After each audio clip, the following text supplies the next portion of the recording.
जिन बच्चों का मैथ्स और रीजनिंग कमजोर है या उन्हें मैथ्स और रीजनिंग से डर लगता है लेकिन सरकारी नौकरी प्राप्त करने का सपना भी देखते हैं, उनके लिए एसएससी एमटीएस एग्जाम एक अच्छा ऑप्शन है। क्योंकि बात करें एमटीएस एग्जाम के एग्जाम पैटर्न की, तो यहां पे सेशन 1 में होता है मैथ्स और रीजनिंग का पेपर, ध्यान से सुनिएगा। लेकिन दोनों के ही मैथ्स और रीजनिंग के आते हैं 20-20 क्वेश्चन, यानी टोटल हो गए 40 क्वेश्चन।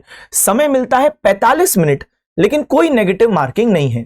सबसे अच्छी बात यह है कि ये सेशन में जो पेपर हो रहा है ये क्वालिफाइंग इन नेचर है, यानी इसके मार्क्स नहीं जुड़ते हैं। हां, जनरल कैटेगरी के जो कैंडिडेट्स हैं उनको 40 में से मिनिमम 12 क्वेश्चन सही करने होते हैं क्वालिफाई करने के लिए। जबकि बात करें ओबीसी कैंडिडेट्स के लिए तो 40 में से मिनिमम 11 क्वेश्चन सही करने होते हैं क्वालिफाई करने के लिए, और एससी एसटी के जो कैंडिडेट्स हैं उनको 40 में से 9 से 10 क्वेश्चन सही करने होते हैं क्वालिफाई करने के लिए। फिर आते हैं सेशन 2 पर। यहां पे होता है इंग्लिश और जीएस का पेपर। तो सेशन 2 में इंग्लिश के 25 क्वेश्चन और जीएस के 25 क्वेश्चन, टोटल क्वेश्चन हो गए 50, और समय उतना ही है, यानी इस सेशन 2 में भी आपको मिलेगा 45 मिनट।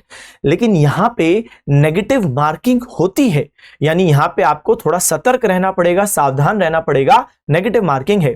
टोटल सेशन 1 और सेशन 2 के अगर क्वेश्चंस जोड़ दें तो 40 क्वेश्चन सेशन 1 के और 50 क्वेश्चन सेशन 2 के, यानी टोटल क्वेश्चंस हो गए 90, और हर क्वेश्चन 3 मार्क का है, यानी 90 इंटू 3 हो गया 270 मार्क्स का आपका पेपर। विशेष बात क्या है कि मेरिट बनती है, जो आपका रैंक निकल रहा है वो सेशन 2 डिसाइड कर रहा है, यानी इंग्लिश और जीएस का एग्जाम डिसाइड कर रहा है। तो जो बच्चों को मैथ्स और रीजनिंग से डर लगता है और इंग्लिश और जीएस पर अच्छी पकड़ बना सकते हैं, तो एमटीएस एग्जाम है आपके लिए सॉल्यूशन। धन्यवाद।